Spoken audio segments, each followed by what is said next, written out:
1095 AD. One man gave one speech, and that speech drowned the world in blood for the next 200 years. No bombs, no modern weapons, no technology, just words spoken in an open field to a crowd of ordinary people. And those words sent over 100,000 human beings marching toward their deaths. Who was this man? What did he say? And how does one speech start a war that lasts 2 centuries? That's exactly what we're going to find out today. Because the story you were told about the Crusades, it was only half the truth. Let's go back.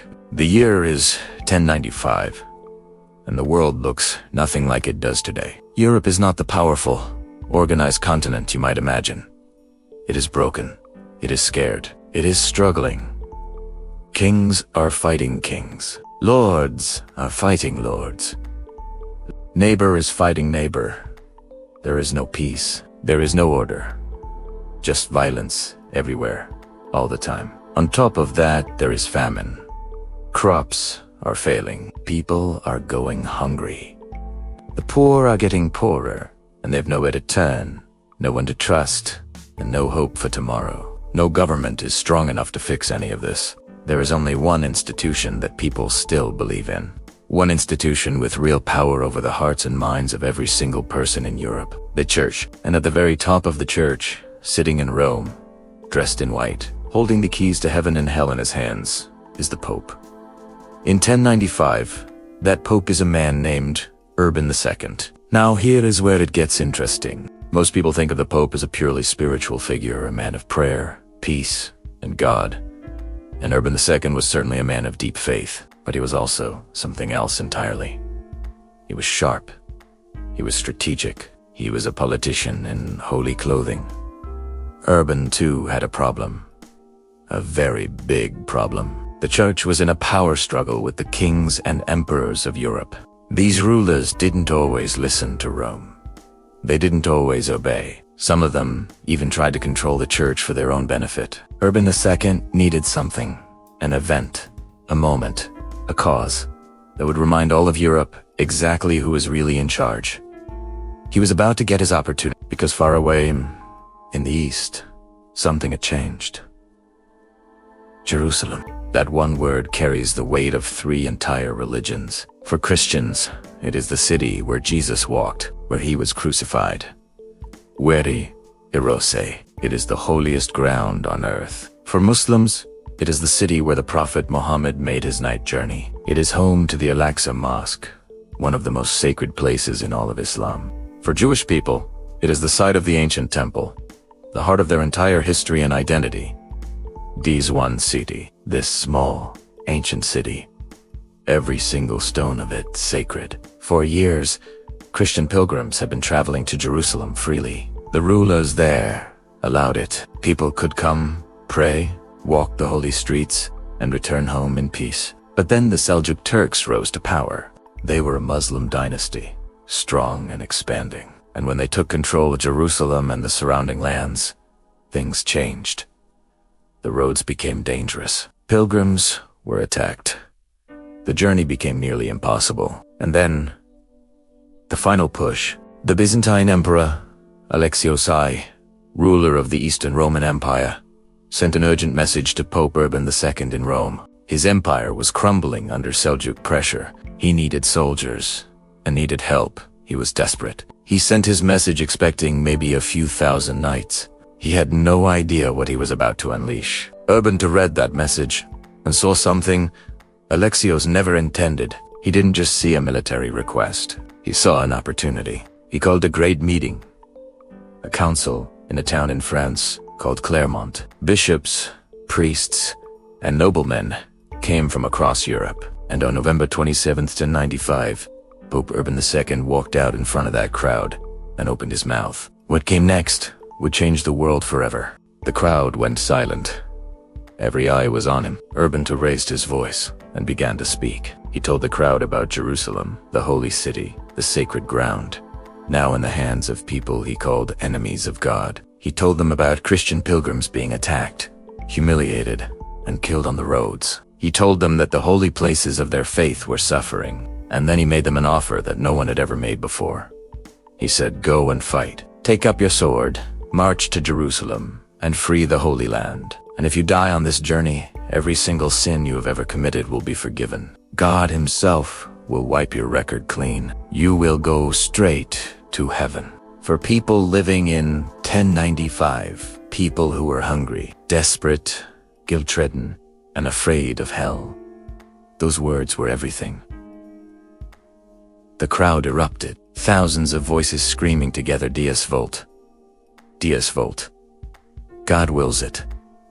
God wills it. That cry echoed across Europe. Town to town, village to village, field to field, and people started walking. Here is the part of the story that creates curiosity. The first wave that marched toward Jerusalem was not an army. It was not trained soldiers or experienced knights. It was ordinary people. Farmers who had never held a sword, women carrying their children, old men who could barely walk, teenagers who thought they were marching with God at their side. Around 100,000 people, maybe more, gathered and started moving east under the leadership of a wandering preacher named Peter de Hermat. No proper weapons.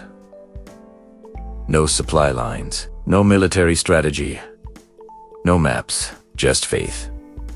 And faith alone was not enough. They marched through Europe and into the lands of modern-day Turkey. And there, far from home, exhausted, starving, with no real military training, they were destroyed. The Seljuk forces cut through them like a knife through paper. Thousands died from starvation before they even reached battle. Thousands more were killed in ambushes. Some were taken as slaves. A small number survived and turned back. Almost none of them reached Jerusalem. This was not a glorious beginning. This was a catastrophe. 100,000 ordinary human beings gone, and history barely remembers their names. But Europe did not stop. After the disaster of the People's Crusade, the real military force was organized. Trained knights, experienced commanders, actual weapons, and strategy. They departed in 1096, and after 3 brutal years of marching, fighting, and surviving impossible conditions, they reached Jerusalem.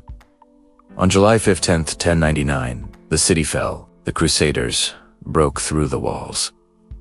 And here is where the story becomes truly dark. What happened next inside those walls was not liberation. It was not holy. It was a massacre. The Crusaders went through the city, killing almost everyone they found. Muslims, Jews, and even Eastern Christians. People who shared their own faith were not spared. The streets ran with blood. Some of the most disturbing accounts of that day were not written by enemies. They were written by the Crusaders themselves, proudly, in their own letters back home. One wrote that the men were wading through blood up to their ankles near the temple. They had come in the name of God, and they left behind the city of the dead. But the story does not end there, because 88 years later, a man rose in the east who would take it all back. His name was Salahuddin Ayyubi, the man the West called Saladin. And the way he took back Jerusalem would stand in complete contrast to everything the Crusaders had done. In 1187, Saladin's forces surrounded Jerusalem. The city surrendered, and Saladin let the people go. No massacre. No rivers of blood. He allowed Christians to leave safely. He protected the civilians. He even helped some of the poor who could not afford to pay their ransom. The man who came shouting, "God wills it," left a city of corpses. The man who took it back showed mercy. History recorded both, and history does not forget. Now, let's talk about something that history books rarely discuss. Honestly, here's a question that has bothered historians for centuries. Was the Crusade really about faith? Was it truly about freeing Jerusalem for God? Or was something else going on? The answer, when you look closely, is complicated and uncomfortable. Let's start with Pope Urban II himself. Yes, he was a man of faith. No one is taking that away. But he was also a man with very specific political problems that the Crusade conveniently solved. First, the Church was in a long and bitter power struggle with the kings of Europe. Kings wanted control over church appointments. The Pope wanted total independence. Urban II needed something massive. Something that would make every king in Europe bow to Rome's leadership. A holy war launched by the Pope himself, answered in unison by all of Europe. That would do it. Second, Europe had a serious and very dangerous problem. Thousands of trained, violent knights with no war to fight. These men were terrorizing their own people, attacking villages, creating chaos. The church had even tried to pass laws called the Peace of God to stop knights from fighting each other. A crusade gave these violent men a direction. It exported the violence outside of Europe and turned it into something that looked holy. Third, the Byzantine emperor had asked for help, but Urban II saw a chance to extend Rome's influence into the Eastern Church, which had split from Rome just 40 years earlier. The crusade was also a power move, disguised as a rescue mission. Faith, politics, power. All three wrapped together inside the words Deus Vult, and now the victims that almost nobody talks about. The Crusaders never even left Europe before the killing began. As the armies marched through Germany and France, they turned on Jewish communities along the way. These were peaceful people. Merchants, scholars, families. They had nothing to do with Jerusalem. They had no army, no defense. But the Crusaders looked at them and saw enemies of Christ. In the Rhine Valley of Germany and cities like Worms, Mainz, and Cologne, entire Jewish communities were wiped out. Thousands of people killed. This happened before a single crusader even crossed into Muslim territory. These are called the Rhineland massacres. History barely whispers their name. These victims did not die on a battlefield. They did not die fighting for anything. They died because they were there, and because a mob with crosses on their chests decided God wanted them dead. If you only know the Crusades as a Christian versus Muslim story, you're missing an entire chapter of suffering. And then there is one final irony, one final twist that feels almost too cruel to be real. Pope Urban II, the man who started all of this, died on July 29th, 1099. Jerusalem had fallen to the Crusaders just 2 weeks earlier, on July 15th. But news traveled slowly in 1095. No phones, no internet, no telegraph. The message that Jerusalem had been taken the moment Urban II had prayed and worked and sacrificed for did not reach Rome in time. He died not knowing. He never heard the news. He never knew if his gamble had worked. He never saw the holy city captured. He also never saw the massacre that followed. Never saw the blood in the streets. Never saw what his words had truly built. The man who lit the fire died before he could see it burn. So what do we do with all of this?